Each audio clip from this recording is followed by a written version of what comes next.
Come on, Dorian. You just spent the whole evening with this guy. You must have found out something. Oh, yes. I found out that Tony Harris is a very interesting man, and he has a certain sort of raffish charm. Terrific.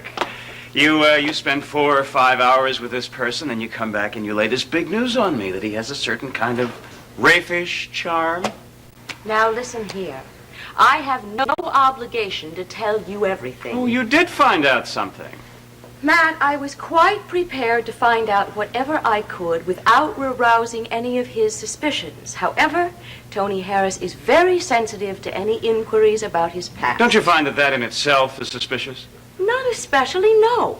I mean, maybe the man was in trouble sometime, or maybe he's done something he's not especially proud of. And haven't we all? But I found nothing. Absolutely nothing except the wildest possible coincidence to indicate to me that he's Victor Lord's son. And now, if you will excuse me, Matt, I would like to go upstairs and go to sleep. Listen, I'm tired. Dorian, I know you found out something tonight. I'm beginning to lose my confidence in you, my trust. That isn't good for either of us.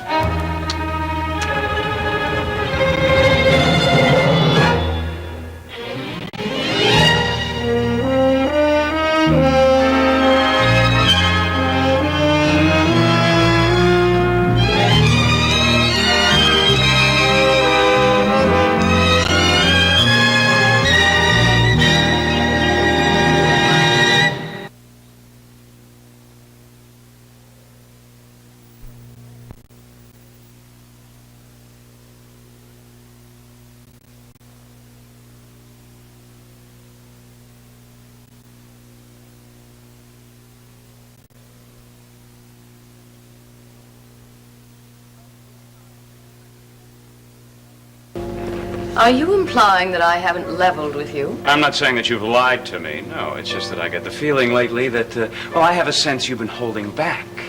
That you're not confiding in me as completely as you once did.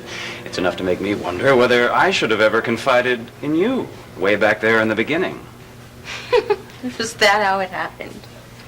I thought the beginning was when you met Victor Lord in the Orient and befriended him when he was sick, and then managed to parlay that confidence into something else when you got here. Listen, Dorian, let me give you a piece of advice, huh? Don't play hard to get with Victor Lord. He's been trying to reach you all evening. Well, he is just going to have to learn that I'm not going to come to his every beck and call. You're wrong. That's exactly what he expects.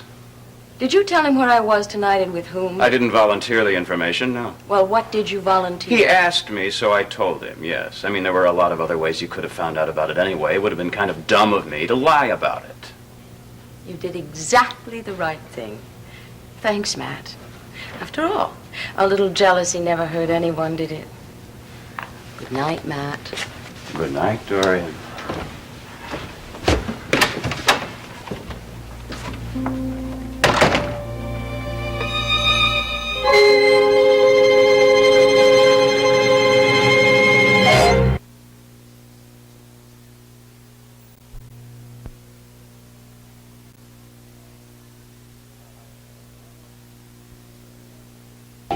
Uh-huh. And when was this?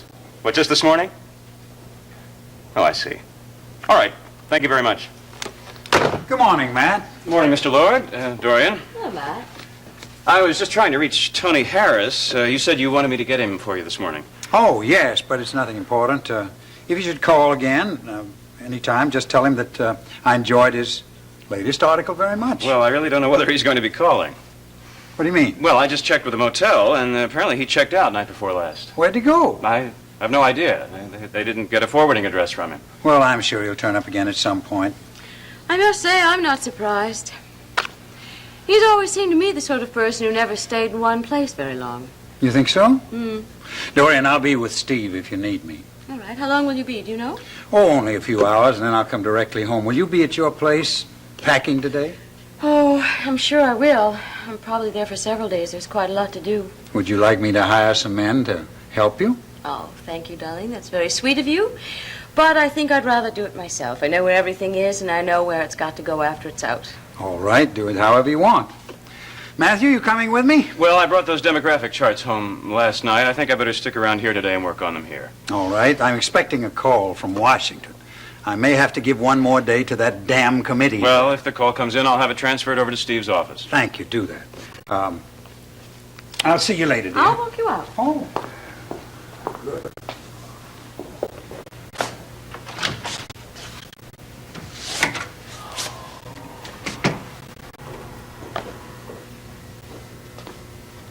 Well, that's very sweet of you, darling, but I really think I could take care of it myself.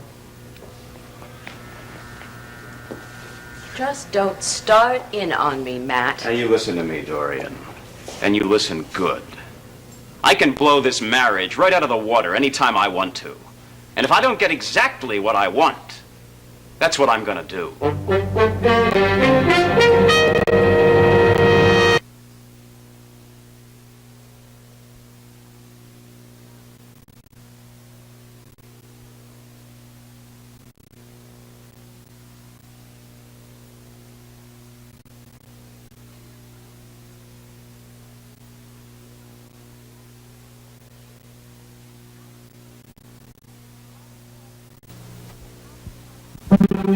How many times have I told you you'll never get anything out of me by threatening me? You don't like threats, Dorian? How about a promise? I promise you, I'll blow the whistle on you unless I get exactly what I want. Oh, really? And how exactly are you going to do that? Oh, come on, Dorian, don't play games with me. We've been through all this before. I'm not playing games with you. I'd really like to know.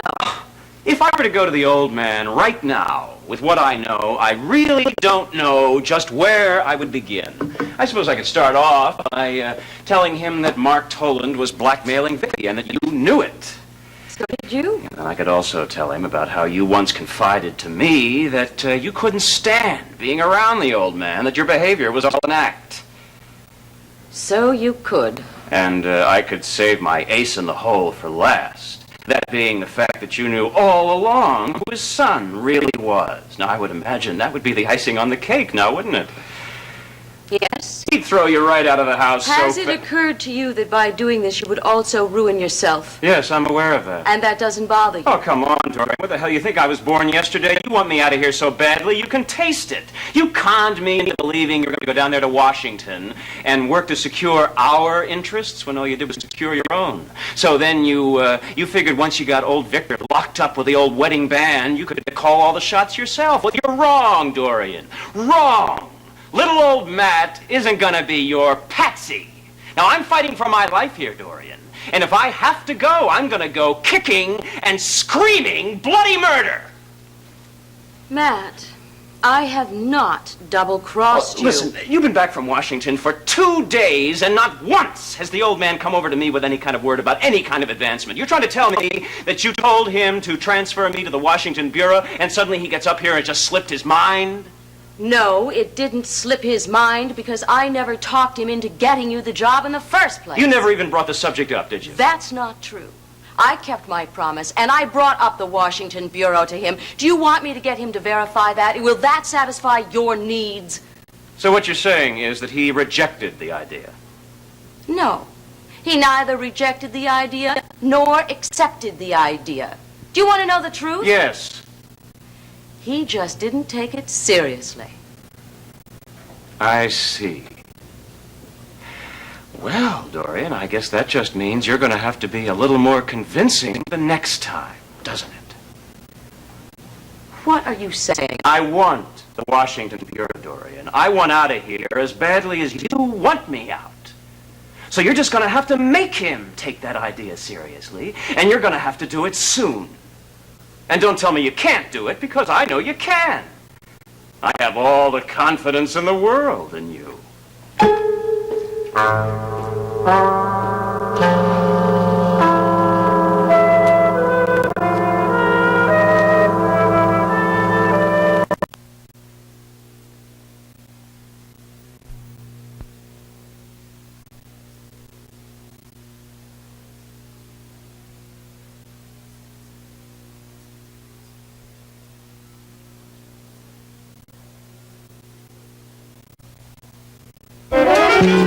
told you I brought up the subject of transferring you to Washington Bureau, and he wouldn't even consider it. I don't care, Dorian. Don't you understand that? I don't care what he said. I don't care how he reacted. I don't care what he thinks of me. All I care about is that appointment, and you're going to get it for me. How? Well, I don't care about that either. But you're his wife now.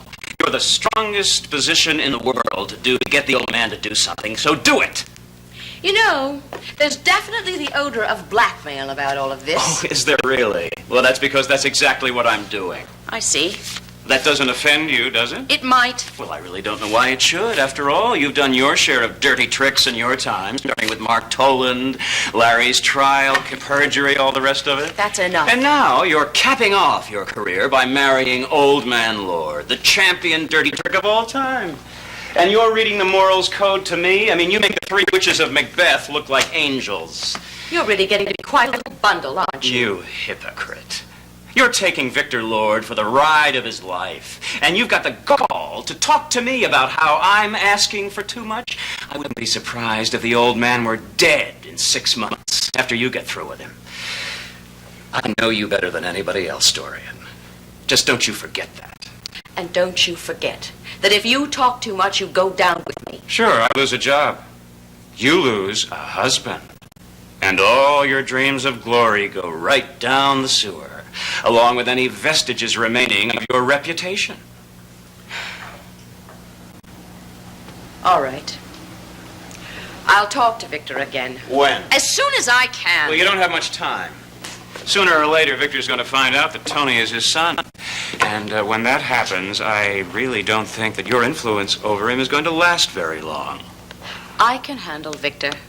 Not if he finds out about those papers you've been hiding from him. You've made your point. Not quite. If I tell Victor that you've known all along that Tony was his son from his mother's papers and all, don't think that you can just claim it's your word against mine and that you just found those papers somehow or other. Because I have an ally that you don't, Dorian. Somebody who isn't overly fond of you. Somebody who Victor Lord listens to. Vicky. And Vicky would love to see you out of here.